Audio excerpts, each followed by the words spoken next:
La mayoría de los hombres se masturban, pero muy pocos saben que hacerlo mal puede terminar afectando su cuerpo, su mente o incluso su vida sexual. Algunos de los errores pueden provocar lesiones físicas graves cuando se practican. Otros, muchos más frecuentes, se van a notar recién cuando la persona esté con alguien y vea que algo no anda del todo bien. Y lo más llamativo es que una de las prácticas más peligrosas es también una de las más normales. Para que entiendas mucho mejor el tema, hay que comprender primero cómo funciona la excitación, la erección y la eyaculación. Intervienen muchísimas estructuras, como puede ser el sistema nervioso periférico, la estructura del pene, los músculos del piso pelviano, así como el sistema vascular con arterias y venas y, por supuesto, lo más importante, que es nuestra mente. En primer lugar, la excitación comienza con un estímulo, ya sea un estímulo táctil, por ejemplo, que te toquen los genitales, o un estímulo visual, como ver a la persona que te gusta sin ropa en una situación íntima, de la misma forma que ver quizás un video para adultos, pero eso lo vamos a ver más adelante. Y por supuesto, nuestra mente juega un papel importantísimo, ya sea con fantasías, recuerdos o incluso para poder potenciar situaciones que estamos viviendo en el momento.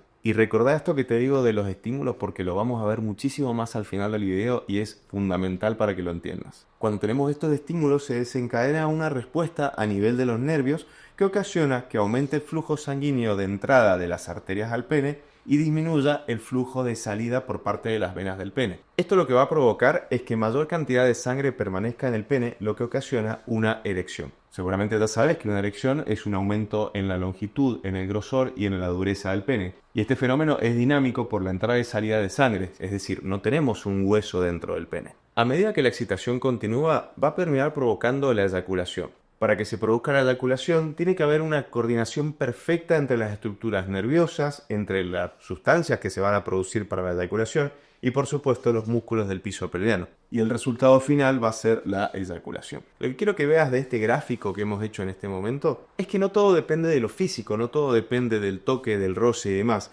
sino que tenemos algo muy importante que es nuestro sistema nervioso, tanto por las estructuras que tiene como por lo que se llama mente, y es lo que nos comanda básicamente, es el órgano sexual más importante. Dentro de nuestra mente vamos a recibir un montón de estímulos del exterior, y es ahí donde aparecen las zonas erógenas. En general, los hombres tenemos como nuestra principal zona erógena y lo que siempre nos enfocamos en el pene. Pero esto va a variar de persona a persona. Dentro del pene, generalmente el glande es la zona con mayor sensibilidad. Pero también tenemos toda la zona del escroto, que es donde contiene los testículos, así como el periné, que es la piel que está entre los testículos del ano, y por supuesto la zona del ano. Y en algunas ocasiones hay quienes dicen que existe el punto P, que es donde se puede tocar la próstata desde el ano y hay muchísimo más placer por las terminaciones nerviosas. Pero no termina ahí, cada persona es única, incluso distintas zonas de la piel, por ejemplo muslos o incluso las mamilas o el cuello, pueden ser zonas que generen excitación para la persona que está teniendo. Recordemos también los otros sentidos, tanto la vista, como te comenté al principio,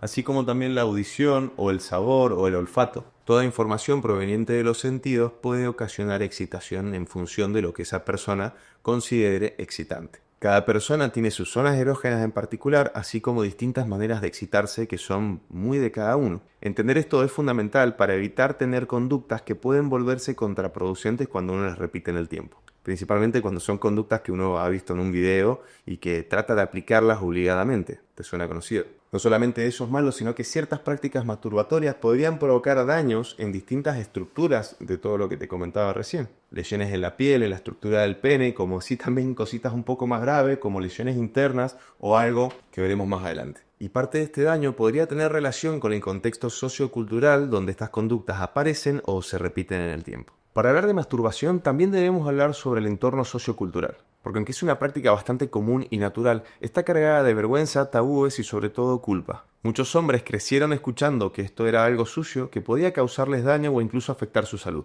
Y esos mensajes, aunque parecen antiguos, pueden dejar su huella en la persona. A veces esa culpa se sostiene en discursos religiosos que lo presentan como un pecado, algo moralmente incorrecto o vergonzoso. Y esa mirada sigue pesando incluso para quienes ya no son creyentes. Y con esto no estoy obligando a nadie a hacer algún tipo de práctica que sea indebida o que no se adapte a los valores que practica. Pero mi idea con este video es que vos puedas tener información para que así no tengas ningún riesgo y puedas disfrutar de tu vida. Si una persona por cuestiones religiosas o morales no desea masturbarse, es completamente respetable. De la misma forma es respetable que una persona que quiera hacerlo en la intimidad y de manera segura también lo haga sin ningún tipo de vergüenza o de culpa. La culpa, que es silenciosa y persistente, puede llevar a que la masturbación se practique en secreto y siempre a las apuradas. sin poder hablarlo con nadie ni tampoco entendiéndolo del todo. Mucho peor es que la masturbación se haga con prisa, con esa preocupación constante de poder ser descubierto o estar haciendo un acto impuro. Esto puede traer varias complicaciones a futuro, como son eyaculación precoz o dificultades para conectar con una persona de forma auténtica, como te voy a explicar un poquito más adelante en este video. Y algo que muchas personas saben pero no lo tienen en cuenta es que el orgasmo funciona como un ansiolítico natural.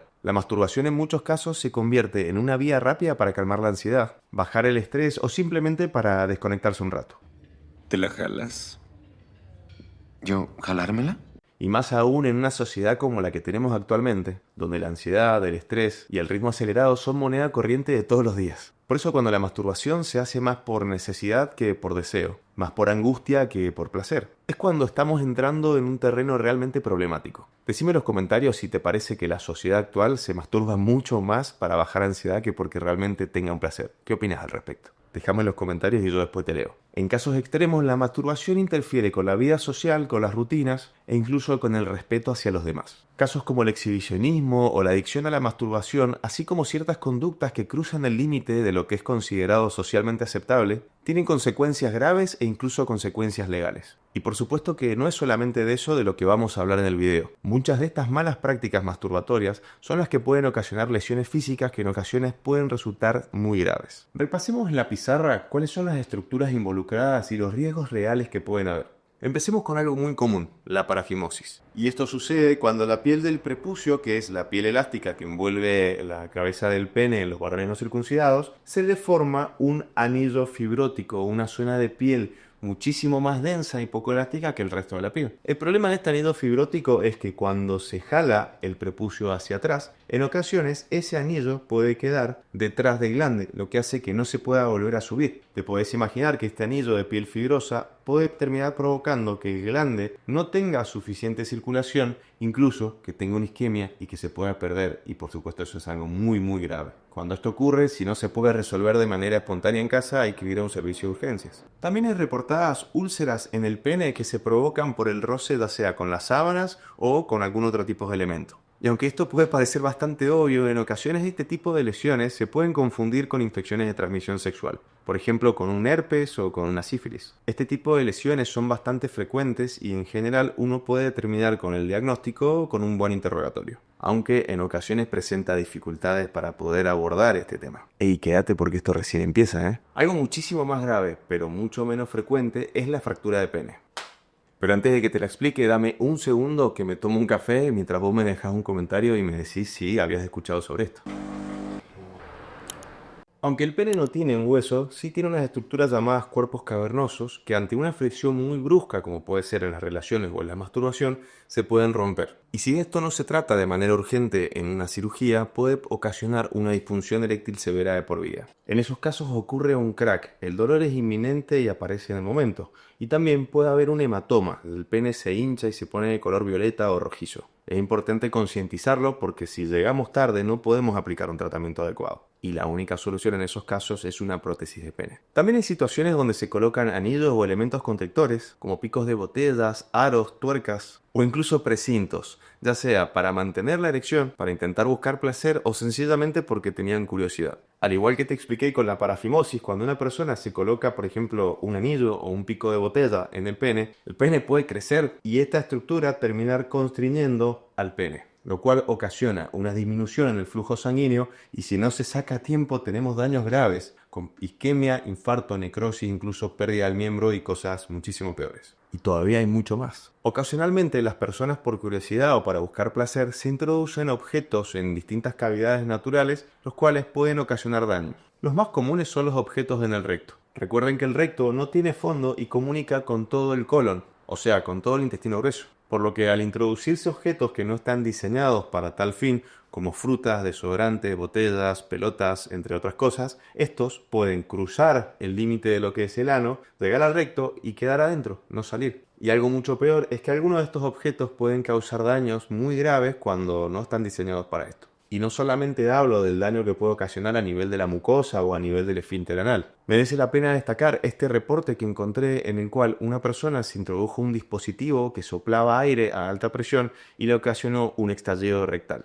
Por supuesto, la consecuencia fue fatal. Otra práctica muy riesgosa es la introducción de objetos en la uretra. Y no solamente me refiero a cables USB, antenas de TV o incluso lapiceras, sino también a algo que nos hacen creer que puede ser viable, pero no lo es. Y hablo de dispositivos que en internet se venden como seguros o que son aptos para este uso. El llamado sonding es una práctica completamente desaconsejada. La uretra es una estructura muy delicada y su mucosa se puede dañar con muchísima facilidad. Y con esto quiero decir que por más que en internet o alguien venda estos dispositivos como seguros, no debe hacerse bajo ningún aspecto. Mucho peor es que algunos de estos objetos pueden migrar hacia el interior de la vejiga e incluso, como he encontrado en el reporte que vas a ver por acá abajo, algunos objetos pueden llegar a pasar hacia el retroperitoneo, es decir, el espacio que está detrás de la cavidad abdominal y es donde se encuentran los riñones. Siguiendo con las conductas muy peligrosas, debemos nombrar a la asfixia autoerótica. Esto consiste en reducir el flujo de oxígeno por una asfixia, lo cual dicen que intensifica el orgasmo. Por supuesto, esta es una práctica completamente desaconsejada. El riesgo es bastante obvio y te podés imaginar cuáles pueden ser los desenlaces. Realmente, cuando uno se pone a investigar en bases de datos, vemos cientos de reportes de prácticas masturbatorias peligrosas de lo más diverso. Desde intoxicación con óxido nitroso o gas de la risa, hasta incluso un aplastamiento torácico por el uso de un jetpack de un simulador de vuelo. Así también como algunas enfermedades que se pueden manifestar a la hora de masturbarse, como puede ser una disección aórtica o un infarto, entre otras cuestiones. En este último caso no es que sea una práctica peligrosa, sino que realmente eran pacientes con antecedentes cardiovasculares que al masturbarse, recuerden que esto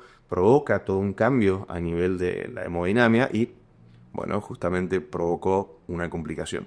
Todavía falta que te cuente lo que es para mí la práctica más común y más peligrosa de todas. Y lo peor es que la mayoría de las personas no lo ve venir. La lista de reportes es enorme. De hecho, podés pausar el video y vas a ver por acá o vas a ver por acá toda la bibliografía que investigué para poder realizar esta parte del video. Y no quiero hacer esto como para asustarse o tratar de hacer algo sensacionalista, sino simplemente para conocer de que existe y que la gente tome conciencia de lo que puede ser riesgoso para su salud. Y ahí es donde quiero ir. Muchas de estas prácticas, como te decía, que pueden ser riesgosas para la salud, son realmente frecuentes. Porque lo más común es lo que muchas veces hace más daño. Y muchas de esas conductas pueden parecer inofensivas, pero al momento de compartir la intimidad con otra persona es cuando los problemas salen a la luz. Hasta ahora hablamos de las lesiones físicas, así como de los problemas sociales que pueden tener estas malas prácticas. Pero hay algo más, y son los efectos que pueden tener estas malas prácticas a la hora de tener intimidad con otra persona. ¿Recuerdas cuando al principio dijimos que la excitación se adapta y que existen numerosos tipos de estímulos? Por eso, si nos entrenamos siempre de la misma forma, con una presión determinada en la mano, con un ritmo, en algún tipo de postura en particular,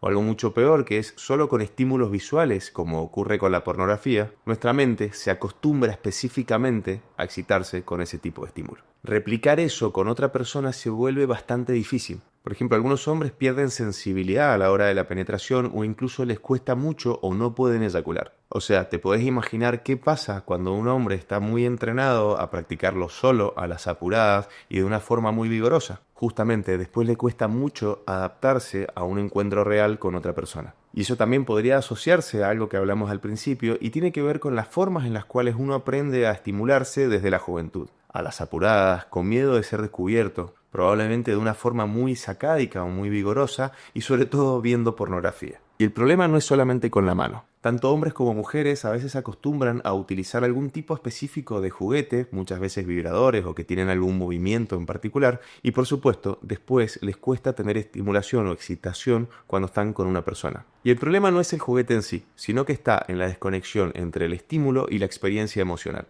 Como así también la frecuencia a la cual se utiliza ese juguete o una persona se masturba solo, y por supuesto la forma en la cual lo usa. Es entonces cuando esa persona tiene un encuentro íntimo con otra persona cuando aparece la ansiedad de desempeño, la frustración, la culpa y muchas veces el vacío, situación bastante frecuente cuando nosotros hacemos un interrogatorio en la consulta. Porque cuando la masturbación está muy cargada de aislamiento, angustia o ansiedad, esa forma de vincularse con uno mismo termina interfiriendo cuando uno intenta vincularse con otra persona. Y si te estás preguntando por qué hay tantos hombres desconectados o frustrados, gran parte de la respuesta está en lo que consumen.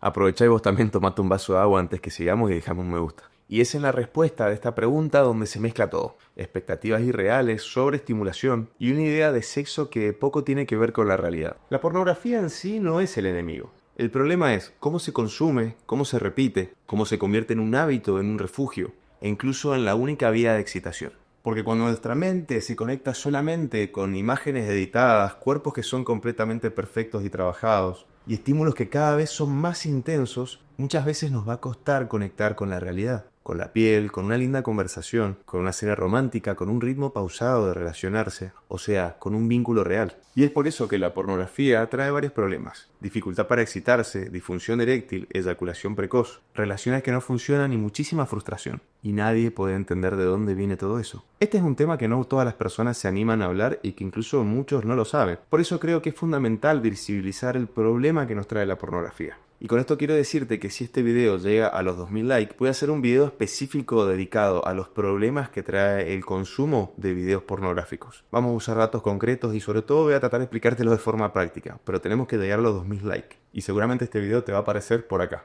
Y si te apareció porque ha pasado el tiempo y lo viste y te gustó, seguro puedes mirar el otro que te va a aparecer acá o por acá. No solamente vas a aprender, sino que me vas a estar ayudando mucho a poder generar este tipo de contenidos. Gracias.